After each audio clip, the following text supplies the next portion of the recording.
I am truly shocked at what has just happened at the FIDE Grans Swiss, the strongest open event of the entire chess calendar this year.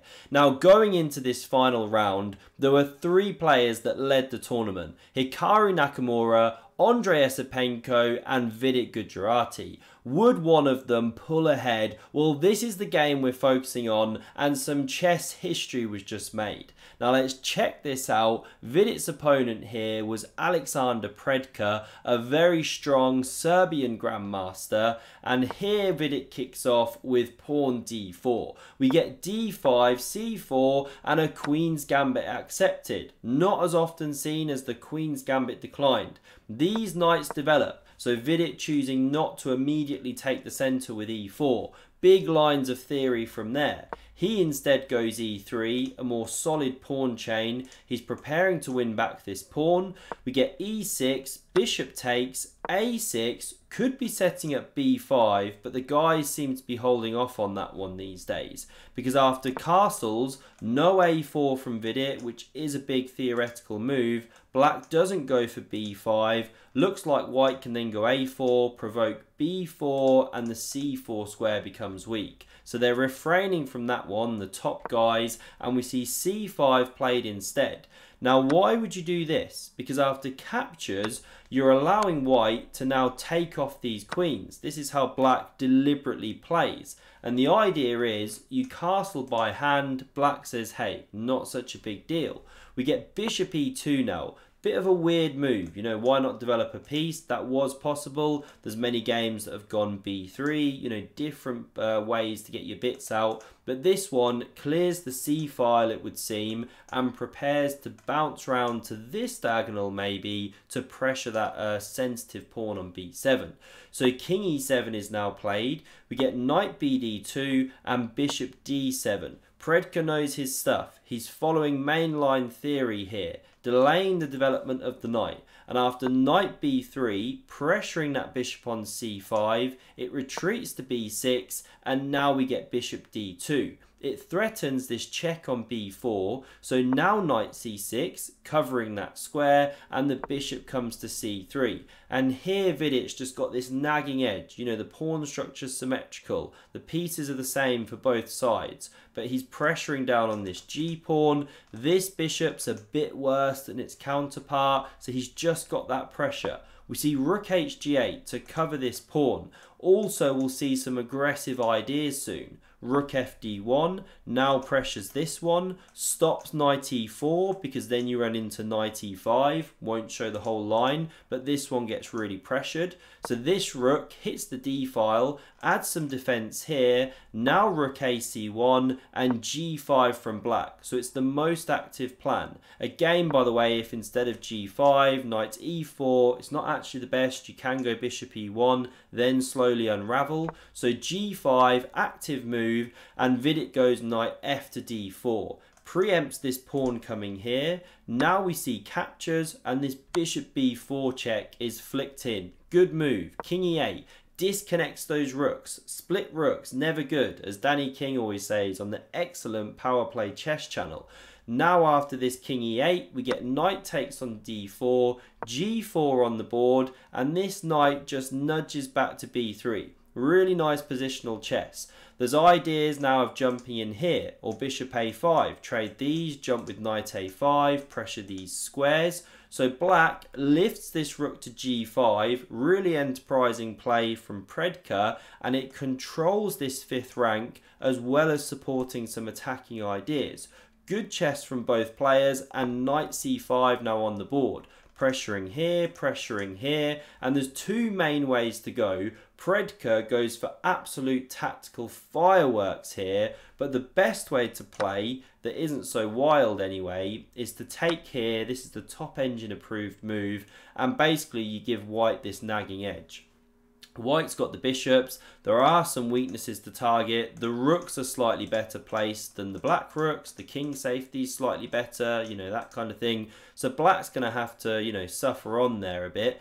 But that was the best move to play. Instead, we see bishop c6, and if I go down every rabbit hole here, we'll be here all night, right? So we won't show everything, but it runs into a tactic, which we're going to see. But you shouldn't trade off these rooks first. If you trade off the rooks, then go knight a6 to win this bishop here, it's not as good.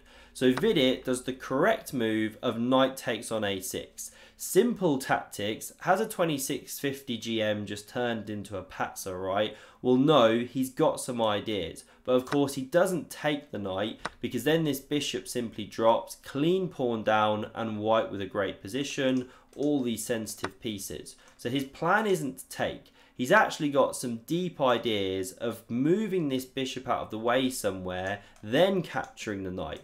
Now taking here is no good, because after these rooks come off, king recaptures, pawn takes, well the bishop takes at the end of the line, you're still a pawn down, white with a great position. So trying to chuck the bishop like that is no good. Instead, bishop f3 is a very dangerous tactical idea, with ideas of opening the g-file and then pressuring this undefended piece. We won't go down the whole rabbit hole because we're going to see it in a moment. Now, what does Predke start with here? Well, knight d7, because in that entire line, it's deep stuff. But if the rooks get swapped and then white gets this h4 move to kick this one, you can actually then survive. The bishop comes back here because the rook moved, right? So this stops the rook swap. But now Vidit goes bishop f1. He preempts this entire idea of bishop f3. And now it just doesn't work. If you go bishop f3, you can simply take. Pawn recaptures with check, king h1. Now I'll leave my analysis in the description here if you want to click down all the lines right. I just don't want to go to town on this video. So instead, after bishop f1, because none of these tactics are working, Vidit's on top of things. We see rook a8 now played, adding some pressure here, but not yet actually threatening to win that piece, which is why Vidit goes bishop d6, threatening bishop f4, because still you can't take or your bishop drops. If rook takes, well bishop takes, and then again this one's going to drop. So instead we see bishop a4, saving this loose piece on c6, hitting the rook. Now you can go b3, it's actually the top engine move, but Vidit goes for this one here. And look at the players' clock times. I mean, they are so low on time already, they've still got 16 moves to time control, and no wonder with the amount of tactics going on. Now this was the thumbnail position, 3 different pieces hanging. So Predke decides he's going to save this rook, swings it all the way across to the a file here, and now Vidit goes check from c7, the bishop recaptures, bishop takes, and now when this rook drops, well so does this one.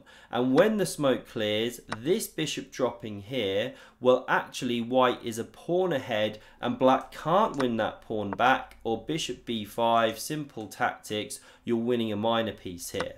So we see knight hopping to e5 to get away from this pin to the king here, and now a4 from Vidit, really good move. The rook can't take, or bishop b5 check, you're going to lose that rook. So rook c5 played, and rook d4, great play, leaving the back rank, yes, but after rook c1, there's rook b4. So that rook has activated beautifully, defending and attacking, and all you need to watch out for now is this pesky knight in combination with the rook, which is why you should not, after rook b1 here, take on b7. Vidit didn't do this. Now black gets knight c4. The bishop is pinned, of course. Not only is this pawn pressured, but knight d2 coming and you're in some big trouble. So instead, we see pawn f4 played, an excellent move, because although you ditch a pawn, you give the king room. This is why h4 wasn't played, because you're never actually going to run the king this way, you'd lose the bishop.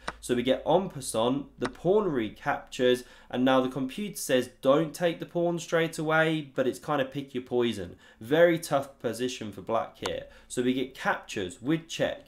King g2 hits the knight but still holds this pawn.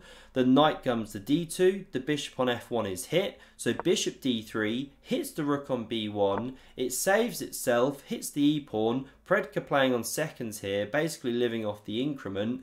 King f2, rook h1, king back, rook e1. Is Vidit going to repeat? Well, no. He now takes on b7, ditches the e-pawn because look how dangerous these ones are, especially that a-pawn. Bishop b5 check, the real kicker, because not only do you save the bishop, but you do it with tempo. We get king f8 played, and now the pawn starts running, and what do? You can't come to a3 here. If you come round like this, well, still there's huge problems. The pawn gets miles down the board. Then there's these ideas of bringing the bishop here, or check, and then bishop here. Big problems. So rook e5 was played. Now the pawn marches. We get check, king f2, check, the king goes again, the knight comes back, forks these two, but who cares when you're about to make a new baby girl, right? So here we get rook e5 check, the king goes check, king goes check, king to the corner, and Vidit wins the game because Predke resigns. Why does he do so? The pawn is going through. There is nothing you can do. Sure, take the rook. Doesn't matter. The pawn still goes through. And you even then drop the knight. Nothing to be said. So Vidit wins the FIDE Grand Swiss. These are the final standings. Hugely unexpected result. He lost early in the tournament. He said he hasn't won a tournament for about 2 years. I mean, this is Vidit, not Fabi or Hikaru or Magnus, like guys who do this sort of thing. You know, a way unexpected result going into the start of this tournament. Massive congratulations to him, and he's booked himself a spot in the candidates with the others on screen here, including Hikaru, who came second and therefore qualifies. You know, he just drew today. Esipenko lost to Giri. So this is what it's going to look like in Toronto, Canada next year. And probably Magnus will pull out, people are thinking. And then it goes to Nijat Abasov, who finished 4th at the World Cup, is I believe the way this is headed. So what a tournament this has been. If you've enjoyed, please do hit that subscribe button. More likely to never miss a future video. Hugely helps me out. And see another epic game of chess. Check out the video on screen. And thanks very much for watching. See you soon.